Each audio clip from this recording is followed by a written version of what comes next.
Sejam bem-vindas a este podcast, uma ação da Licenciatura de Ciências Sociais do IFPR Campus Paranaguá.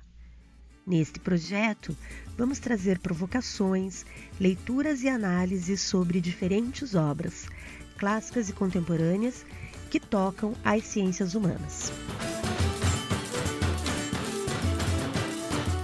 Neste programa, temos a participação do professor Cauê Avanzi e dos estudantes Christian William de Menezes e Mariane Carolina de Deus, que vão comentar o texto de Bell Hooks, Ensinar a Transgredir, a educação como prática de liberdade.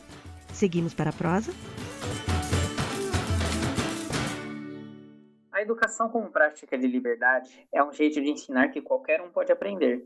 Esse processo de aprendizado é mais fácil para aqueles professores que também creem que sua vocação tem um aspecto sagrado, que creem que nosso trabalho não é o de simplesmente partilhar informação, mas sim o de partilhar o crescimento intelectual e espiritual dos nossos alunos. Ensinar de um jeito que respeite e proteja as almas dos nossos alunos é essencial para criar as condições necessárias para que o aprendizado possa começar de um modo mais profundo e mais íntimo.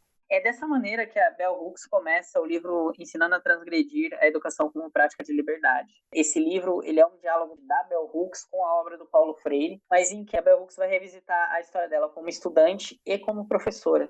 Então ela vai falar muito das escolas em que ela estudou durante a sua infância, nos Estados Unidos, na década de 60, 70, onde você tinha as escolas segregadas. E essas escolas, elas marcavam uma diferença entre os negros e os brancos em estudantes que estudam em escolas separadas. Quando ela sai da escola segregada, da escola de negros, e parte para a escola integrada. E ela diz, na escola para negros, por um esforço muito grande das professoras que ela tinha, vendo uma preocupação com uma aprendizagem de fato significativa dos educandos. Quando se parte para a escola dos brancos, escola integrada, passa a ter um conteúdo enciclopédico, né? Um aprendizado que é focado no conteúdo, um conteudismo. A forma como ela coloca essa trajetória dela da escola até a universidade, se colocando em relação à teoria que ela está estudando, enquanto alguém que é mulher, negra, norte-americana, que cresce nesse ambiente segregado.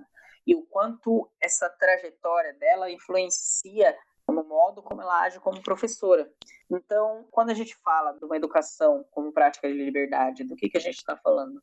É de uma educação que reproduz o papel do professor como aquele que professa, né, do profeta, que diz o que o aluno tem que fazer, e o aluno, enquanto aquele que é o sem luz, que recebe essa luz do profeta que está lá emitindo a palavra, isso que o Paulo Freire chama de educação bancária, de alguém que faz um depósito de conteúdo sobre o outro, ou a educação como prática de liberdade é um processo onde tanto quem deveria ensinar aprende, quanto quem deveria aprender ensina.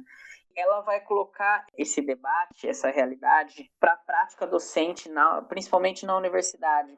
A Bell Hooks, ela é uma pessoa bastante interessante. Na verdade, o nome dela é Gloria Jean Watkins, professora, teórica feminista, artista, ativista social dos Estados Unidos. Ela publicou vários livros acadêmicos, mas ela se foca bem nesse debate sobre a interseccionalidade, raça, capitalismo e gênero.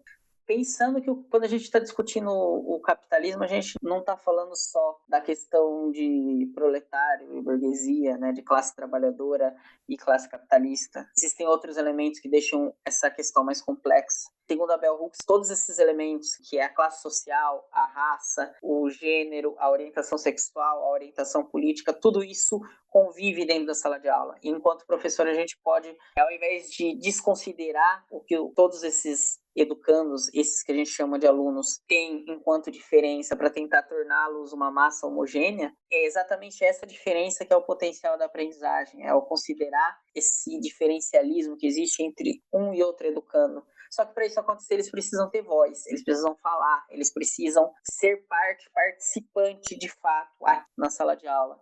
Uma coisa que a gente vê na prática tradicional da educação na escola e nas universidades, um processo em que professores mais trabalham, e isso ela coloca no livro de professores nas escolas e universidades, que é muito mais um reforço do espaço do professor exercendo o poder sobre o aluno do que uma construção de conhecimento. Então, de acordo com essa citação, a gente pode pensar que educar como prática de liberdade é educar-se junto com um aluno, se colocar não como numa relação de poder, mas como quem constrói junto.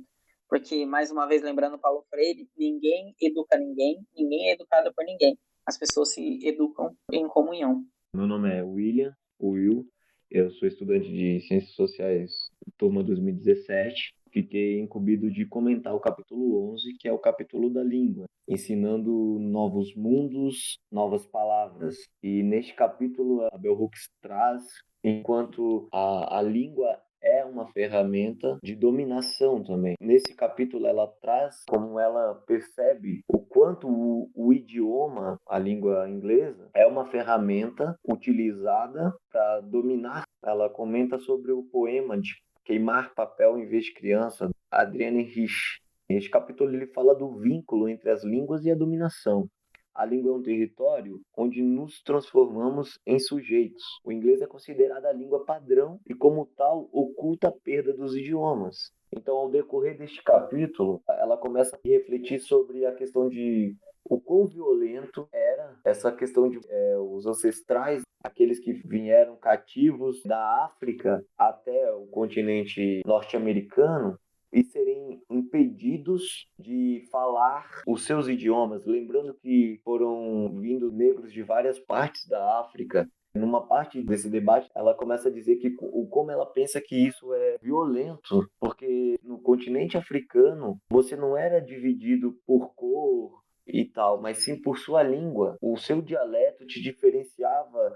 Então, a língua para o povo é de suma importância. Na parte do poema Queimar Crianças ou Livros, ele fala que essa é a língua do opressor, mas eu preciso dela para me comunicar com você.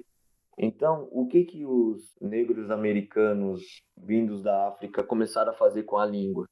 Eles entendiam que precisavam aprender a língua desse opressor, mas eles a subvertiam quando eles colocavam uma forma deles diferente de falar.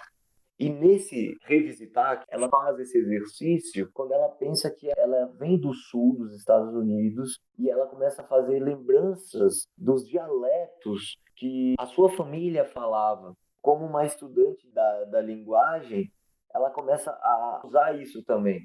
Ela começa a escrever seus artigos e mandar para revistas com o dialeto que ela lembrava do sul, da época quando ela era criança, que ela ouvia seus antepassados fazendo. E aí voltava esse texto corrigido pelos editores com o inglês padrão, porque eles corrigiam, sendo que ela fazia dessa forma propositalmente. Assim como seus antepassados faziam ao trocar uma palavra que dizia um sentido na língua do opressor e eles queriam dizer uma outra. Eles faziam isso de propósito. Era uma forma de demonstrar a resistência desse povo.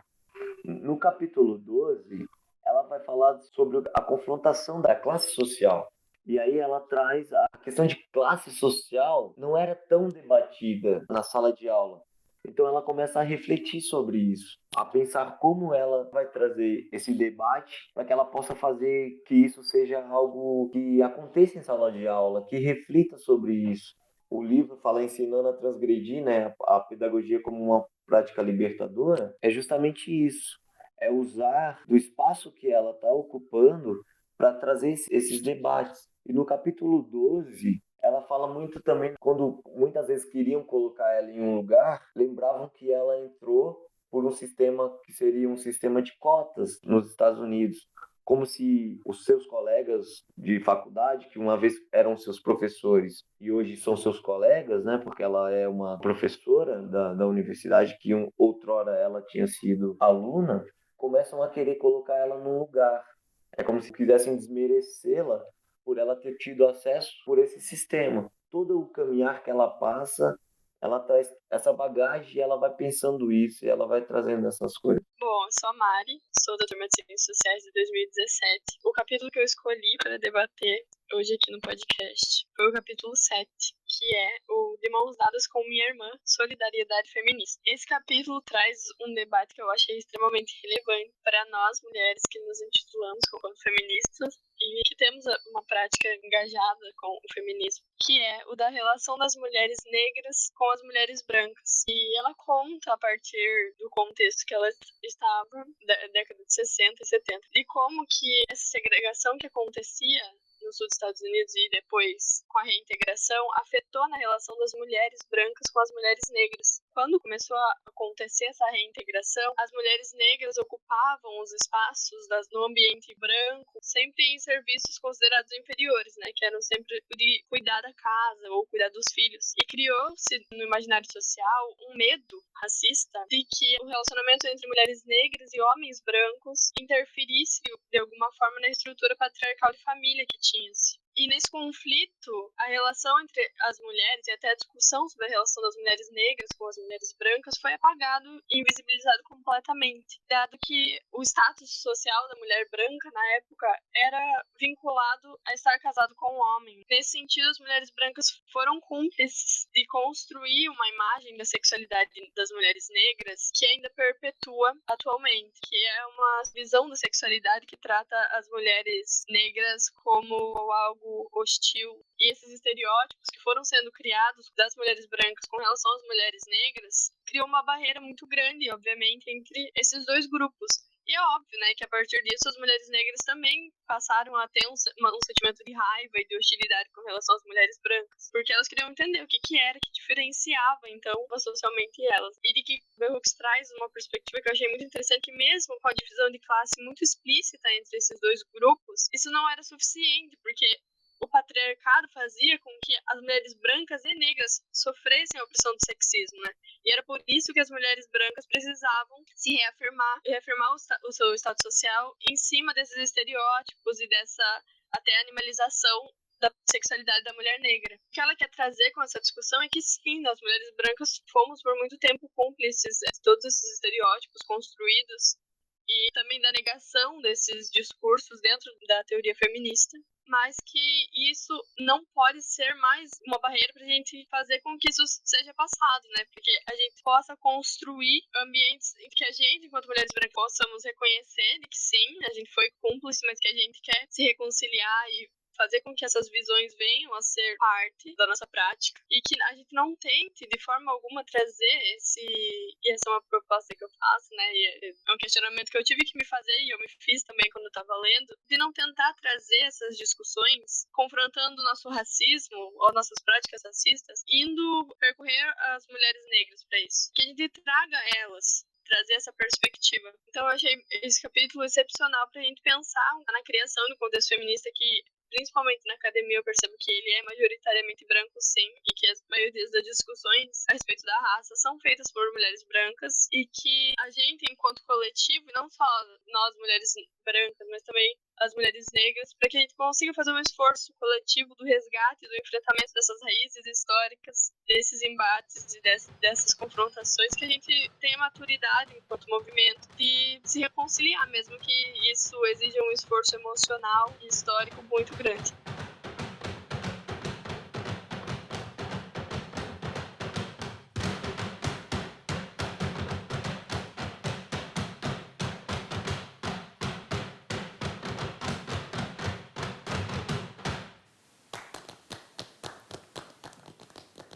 Com base nas reflexões do texto de Bell Hooks sobre classe, raça, gênero dentro da realidade escolar, a questão-chave para pensar esse podcast é a seguinte: o que é educar como prática de liberdade? Fica essa indagação. Abraços e até a próxima!